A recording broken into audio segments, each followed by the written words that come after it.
All right, we're in the 23rd chapter of Ezekiel. Give everybody a moment to turn there.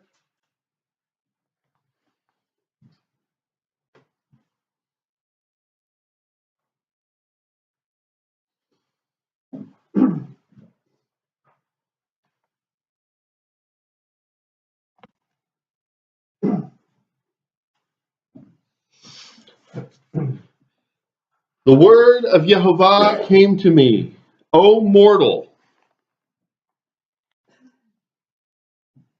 Once there were two women. So nobody gets confused. This is a parable. The parable, Mashiach spoke a great deal in parables.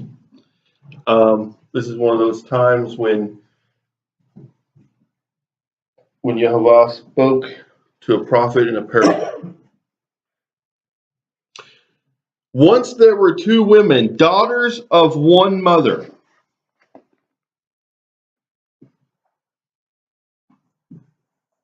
Sisters.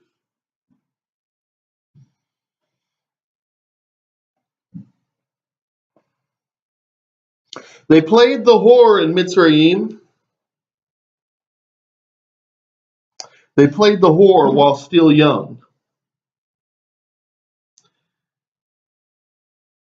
There their breasts were squeezed, and there their virgin nipples were handled.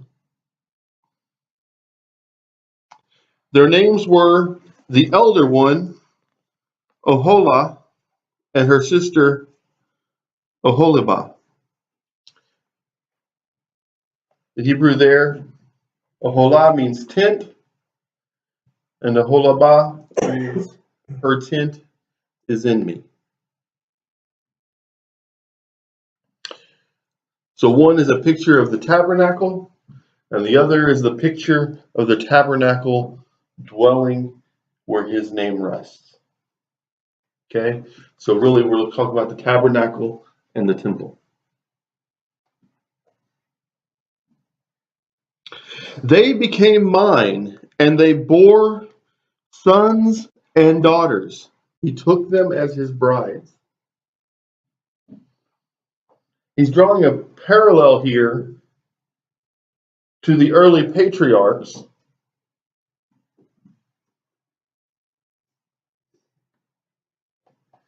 I think specifically to Yaakov, who had two wives and two concubines.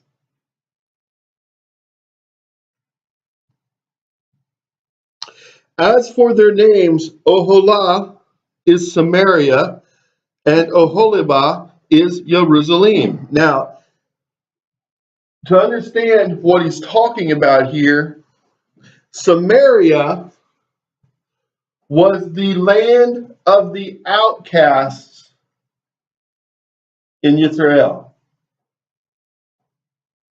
Now, there was a time when I would have made a Kentucky joke here, but then I fell in love with a Kentucky native, and I try not to do that anymore. So I'm going to say this is like saying the rest of the United States and Arkansas.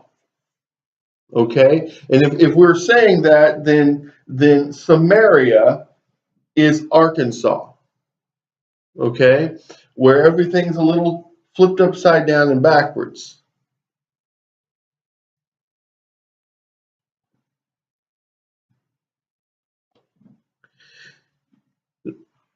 Samaria was the section of the land where people dwelled who were not entirely Yisraelim. They were part Canaanite, or part Babylonian, or part Mitzrayim. And it was known as a place where the people worshipped in spirit but not in truth. And Mashiach talks about that when he talks to the Samaritan woman by the well, and he says that that Yehovah desires to be worshipped in spirit and in truth, because her people worshipped on that mountain, and they had the right spirit, but they weren't worshiping in truth. They weren't going up to the temple and doing things properly. But the people who were going to the temple were worshiping in truth, but not in the right spirit, because they were going through the motions rather than doing what was having their heart right. And that wasn't a new thing in his time. Actually, a large part of why the divided kingdom, why both parts fell and went into captivity. Oholah whored while she was mine, and she lusted after her lovers, after the Assyrians, warriors clothed in blue, governors and prefects, horsemen mounted on steeds, all of them handsome young fellows. She bestowed her favors upon them, upon all the pick of the Assyrians, and defiled herself with all their fetishes, after which she lusted. She did not give up the whoring she had begun with Mizraim, for they had lain with her in her youth, and they had handled her virgin nipples, and had poured out their lust upon her. Therefore I delivered her into the hands of her lovers, into the hands of the Assyrians, after whom she lusted. That should be a warning for us. Just like it tells us in Torah that if we give our hearts over to other Elohim, we give ourselves over to pagan gods, if we give ourselves over to the customs of men and the traditions of men, instead of obeying the Torah, if we choose to live as the Gentiles live, he will give us over to the Gentiles. Not because he does not love us, but so that we can taste the very bitterness of our sin. That's what was happening to our people at this time. And if we're not careful, we're always one decision away from having this happen again.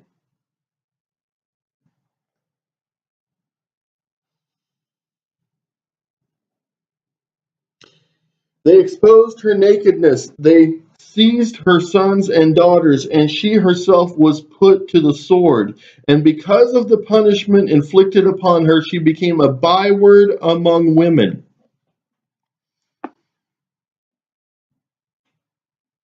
A byword among women. Every one of us in here can become a byword. Every one of us has at some point in our lives. If we're striving to live righteously, if we're striving to do what's right, and we look away from the beauty of his word, and we chase after the things of the world, and we let those things entertain us, and we let those things give pleasure to us, when we do that, and I will be the first to raise my hand and say that I have done it, when we fall into the trap that the enemy has set for us in the world, when we find ourselves down wallowing in the pit like the ox that needs to be pulled out on Shabbat, lest it die. When we find ourselves there, we become a byword to the world. And they look at us and they say, look, they said they were set apart. He said he was righteous. He said he chased after his creator. But look, he's just like us.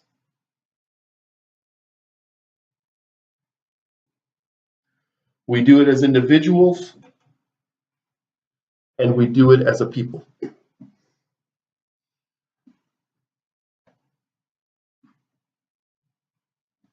Her sister Oholibah saw this, yet her lusting was more depraved than her sister's, and her whoring was debased. She lusted after the Assyrians, the same one her sister went after. She's not learned anything. Governors and prefects, warriors, gorgeously clad, horsemen mounted on steeds, all of them handsome young fellows. A wise elder once told me, don't be surprised when you stumble into sin. Don't say, I didn't even see it coming. Yes, you did. It just looked good to you.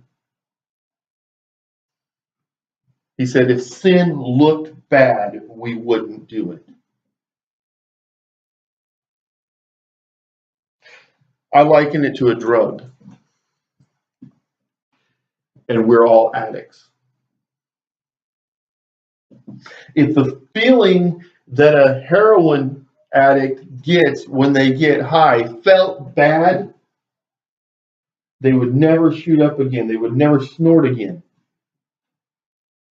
If the feeling that methamphetamines give someone initially felt bad, we wouldn't be arresting people and putting them in the facility I work in every day.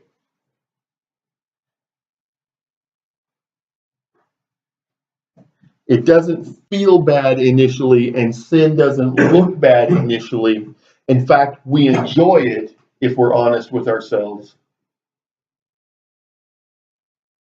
But you know what happens when you get high on heroin or meth or crack or anything like that? There's something that comes afterward. We call it crashing. And it's called that because it's very violent.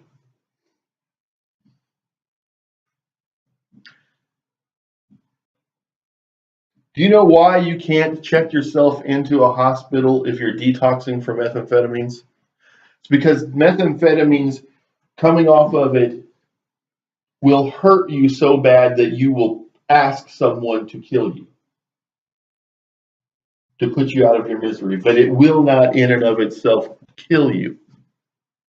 And because it doesn't kill the person, guess what? The feeling is good enough in the beginning. I'll just stay high all the time. We do the same thing with sin. We say, when I'm done sinning, the pain is horrible. But it's easier to jump into sin and stay there than it is to live righteously. That's why we have sin issues in our lives, people. Because we're going and whoring after Assyria and Mitzrayim. It's because all those things that look good, the mighty steeds and the handsome young men and the things that draw us. Today, that could be, what do I have to do to have a new sports car? Or what do I have to do to get whatever it is materially that I desire? That's what they were doing, and that's what we still do, because we're pathetic and weak without Him.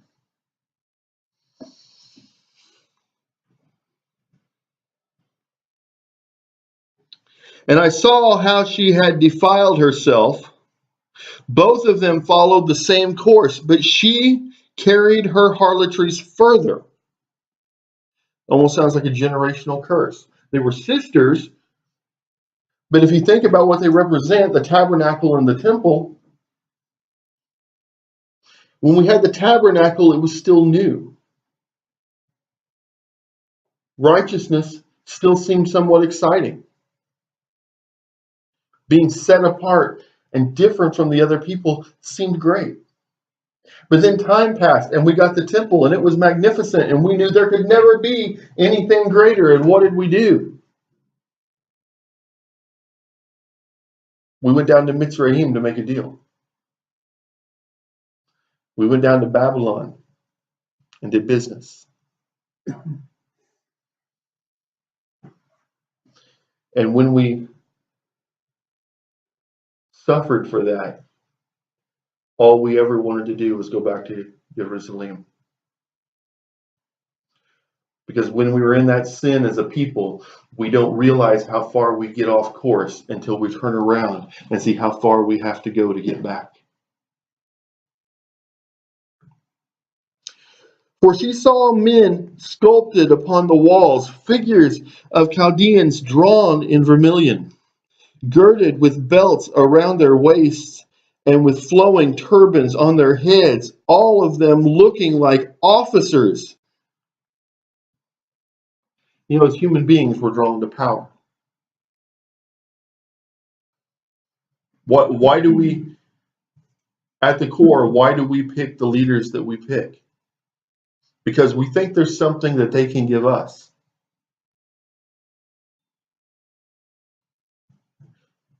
Why do our military leaders make the alliances that they make? Because we believe that that person or that military, that government will stand behind us and the other one won't. Or that one will stand beside us when the one we're really afraid of is coming after us.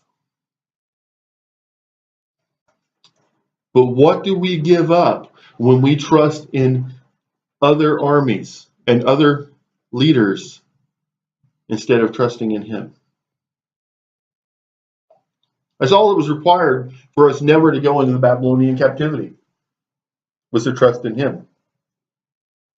But our ancestors trusted in everything else. And today we're still doing the same thing. We're still trusting in the government. We're still trusting in money.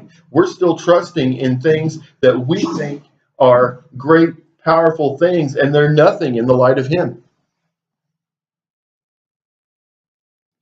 A picture of Babylonians whose native land was Chaldea. At the very sight of them, she lusted after them, and she sent messengers for them to Chaldea. She begged. We begged. It wasn't even Chaldea saying, hey, come make an alliance with us. It was our ancestors saying, please, make an alliance with us.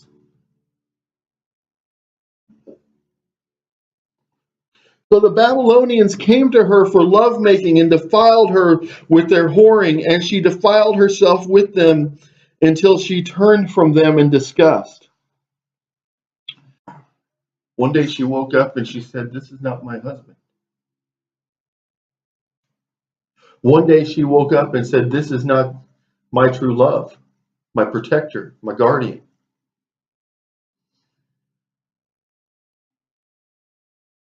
There comes a time in each of our lives when we have to wake up and realize that we are sinning against the Elohim of heaven.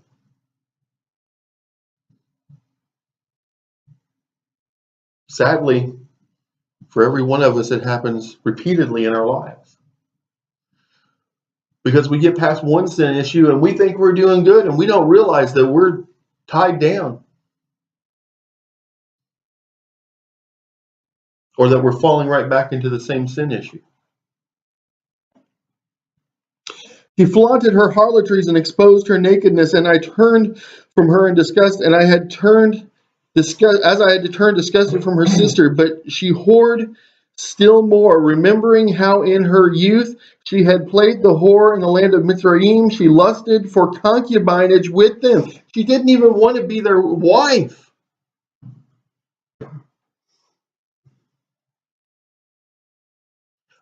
She wanted what they could give her. Our ancestors wanted what those nations could give us. They didn't even care if they were held equal. They didn't even care what their position was in that society, so long as they got what they wanted. And we do it every day. Every day. We think what this world can give us, and we let ourselves at the least be tempted, even if we don't stumble and fall.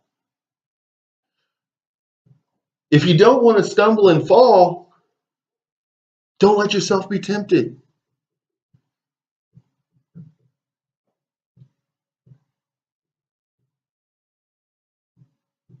You know, my father-in-law gave some advice to his children that I think is amazing advice, and I've given it to Jacob. And when the girls are just a little bit older, I'll be saying the same thing to them. If you don't ever date an unsaved person, you will never fall in love with an unsaved person, and you will never be married to an unsaved person. So don't even let it start. Wise words. If you don't ever look at what the hollow things that the world offers and makes it look good, you won't ever go after the hollow things that the world offers and makes it look good. And you won't ever find yourself holding on to the hollow things that the world offers and wondering why it's not as good as what he offered you.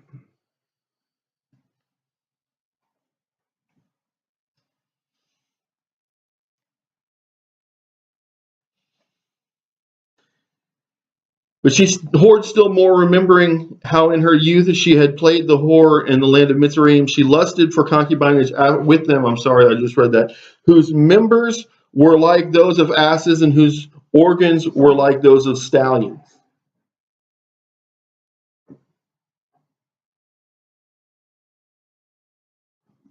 Thus they reverted to the wantonness. You reverted to the wantonness of your youth, remembering your youthful breasts when the men of Mitzrayim handled your nipples. Assuredly, Oholibah, thus said Yehovah Elohim.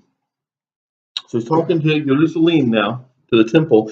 I am going to rouse against you the lovers from whom you turned in disgust, and I will bring them upon you from all around, the Babylonians and all the Chaldeans, the people of Pekod, Shoa, and Koa, and all the Assyrians with them, all of them handsome young fellows, governors and prefects, officers and warriors, all of them riding on horseback. They shall attack you with fleets of wheeled chariots and a host of troops. They shall set themselves against you on all sides with bucklers, shields, and helmets, and I will entrust your punishment to them, and they shall inflict their punishments upon you. I will direct my passion against you, and they shall deal with you in fury. They shall cut off your nose and ears. You know what? You give yourself to the world, and I will take away your beauty, because the world is an ugly thing. And I will use the world to do it. Why? We've talked about this for weeks. Not because he hates us, it's because he loves us. Why do I spank my 3-year-old when she tries to run into the street? Because I don't want her to die. Because the punishment I give her in that moment is nowhere near the tragedy that would happen if I didn't give it to her.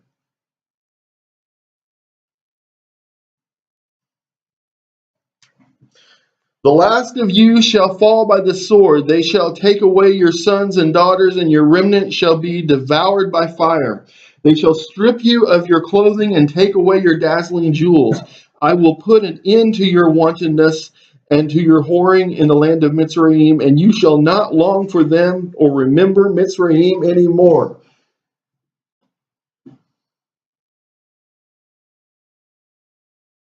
That he's going to hold it in front of our faces, the punishment of our sin,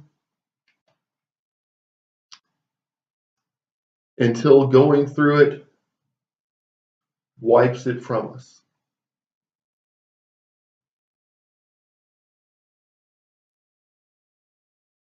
We better be listening to this. We better be listening to this as a people.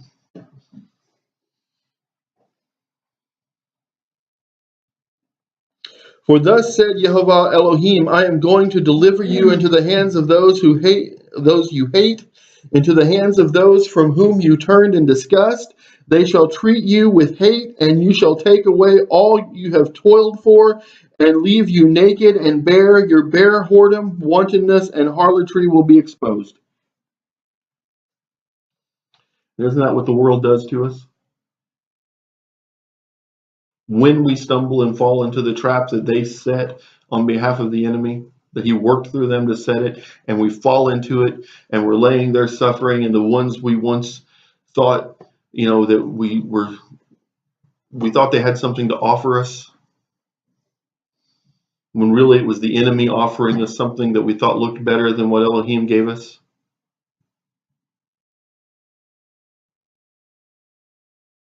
And isn't it usually them who turn against us first?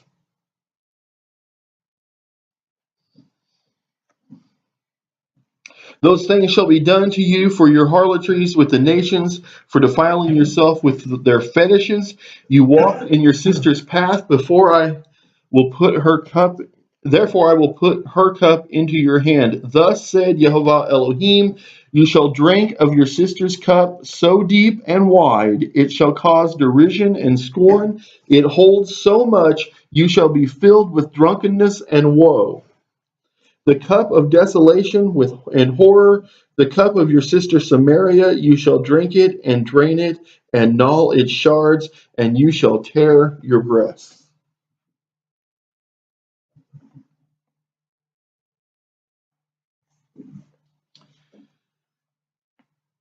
Messiah said, if your eye causes you to sin, pluck it out. If your hand causes you to sin, cut it off. And in this analogy, he says, whatever it is, because he has compared Jerusalem to a woman, he says, whatever it is that caused you to sin, tear it off. Whatever it is in my heart that causes me to sin, I need to tear it out. Whatever it is in my mind that is weak, as Cephas said in his letter, I need to gird it up. Gird up the loins of your mind. That's what he said. It means protect the soft parts of your mind. Keep it from being tainted.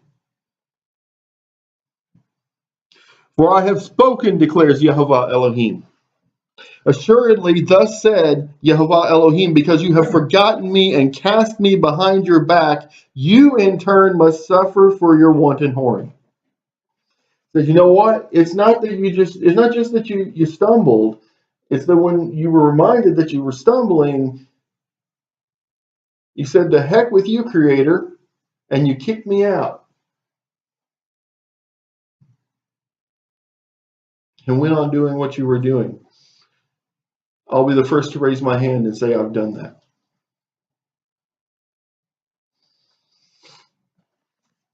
Then Yehovah said to me, O mortal, arraign Oholah and Oholibah, and charge them with their abominations. There's all these things I've told you about them, now you're going to tell them. For they have committed adultery and blood is on their hands. They have committed adultery with their fetishes and have even offered to them as food the children they bore to me. You know, this is still going on. In that time, they were fed into the furnace and died that way. Today, they're killed in the womb, taken out and fed into the furnace. The order has changed. The abomination remains. But you know what? It doesn't have to be that for this to apply. Cursed be Canaan. Remember that? Well, why would Noah curse Canaan for what Ham did? It was because when Canaan saw what Ham had done, he thought that it meant that was okay because Ham was his father, and he learned those things and he became worse.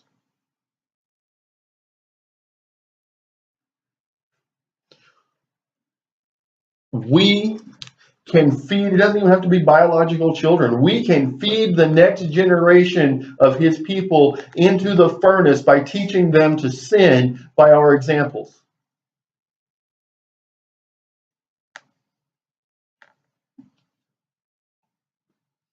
At the same time, they also did this to me. They defiled my sanctuary and profaned my Sabbaths. On the very day that they slaughtered their children to their fetishes, they entered my sanctuary to desecrate it. That is what they did in my house. Moreover, they sent for men to come from afar, men to whom the messenger was sent, and they came. For them, Oholibah, you painted your eyes and donned your finery, and you sat on a grand couch and with a set table in front of you, and it was my incense and my oil you laid upon it. You remember that whole in truth but not in spirit, in spirit but not in truth? Okay, were they doing what was in the spirit? No, they were doing what was in truth. They took everything that was supposed to be done in the temple, everything that we as his bride are supposed to do for him, and did it for the fetishes, did it for the foreign Elohim, the ones that our ancestors had not known.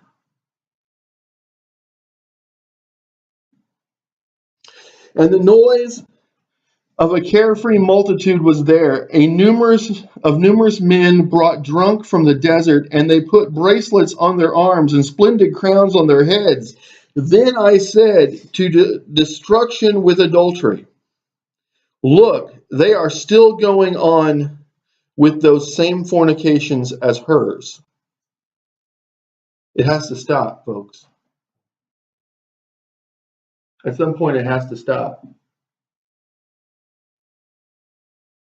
Because all that path takes us to, as individuals or as a people or as a synagogue, is pain and suffering.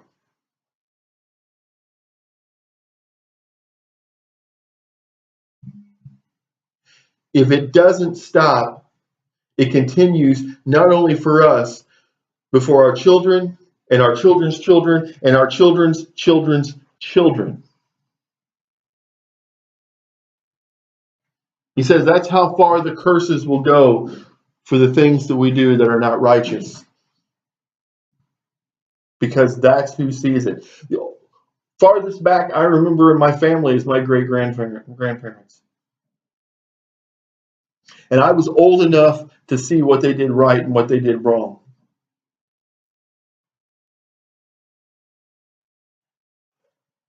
I don't know a person who remembers their great-great-grandparent. That's why the curse carries on that long, because that's how long we have to feed it into future generations. And that's what will happen if we don't stop.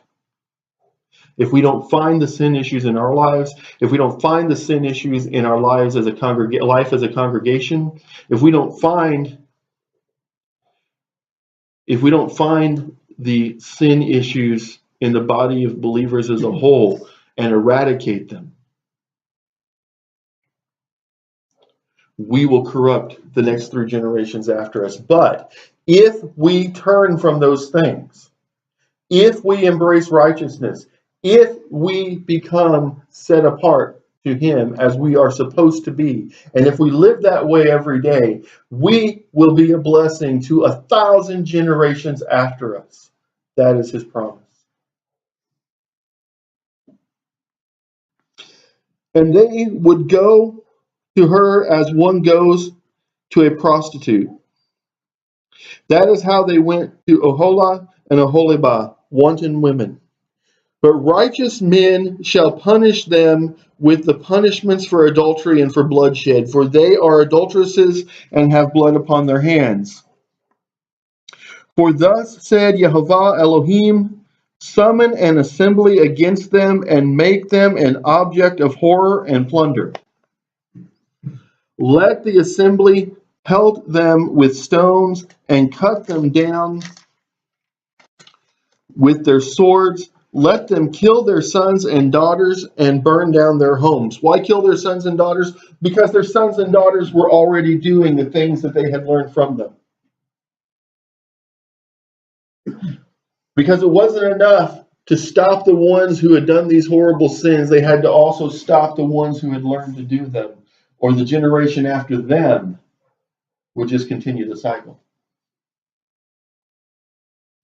I will put an end to wantonness in the land, and all the women shall take warning not to imitate your wantonness. Not the example we want to be, folks.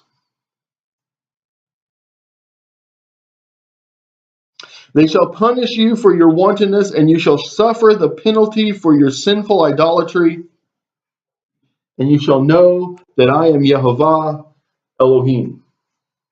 Idolatry. What is idolatry? Idolatry, people say, well, idols, that's praying to stone statues. No, praying to a stone statue is not idol worship. Praying to a stone statue is like psychopathological action.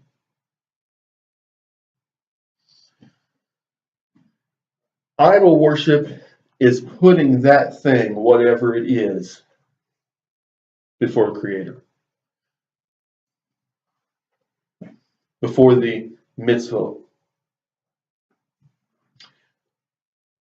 Idol worship is saying that something, anything in this world, any object, any person, is more important than our covenant with Him.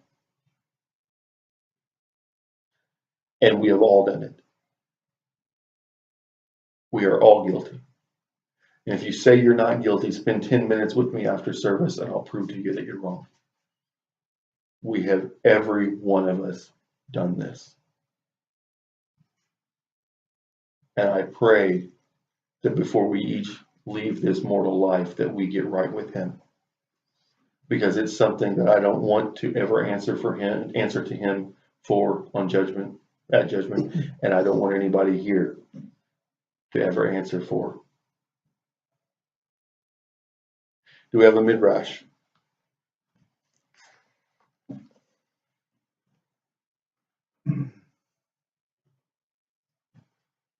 Anything?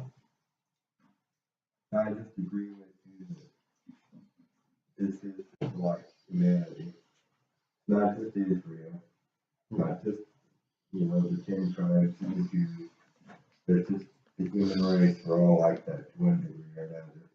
God just pointed out, in this particular case, and through Ezekiel, dealing with Israel, but actually it points to the whole human race.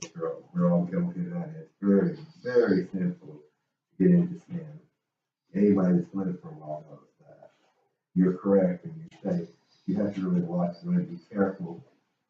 Be vigilant, or you end up in sin again. You think you're doing something just fine, just right. And you feel good. It does feel good. It makes you happy. But like you said, you crash. And those crashes, you talked about, with addicts, but with just anyone, a crash can be horrible because it can actually lead to death and all kinds of terrible things, disease, and just anything, your own death, the minds of other people, innocent people that you got involved. And so I just wanted to make that comment that we're all susceptible to behaving that way, and one will in some regard or other. Did you have your hand up? Yeah. I want to know what vermilion is. It's in verse 14. I was school. I believe it's a fabric. Is that right, dear? Vermilion. Is that a? I was thinking it was like a combination silk and something else, but don't quote me on that. I think you're right. We may have to look it up. Yellowish fabric, like yellowish gold. That's the picture I got. We'll look it up after service. Honestly, offhand, I don't know exactly what it is. I didn't even know if it was fabric or what. I mean, maybe there's a town in Indiana. It's really long. If you drive there, Yeah. Trip to Chicago. Okay. All right. Anybody else?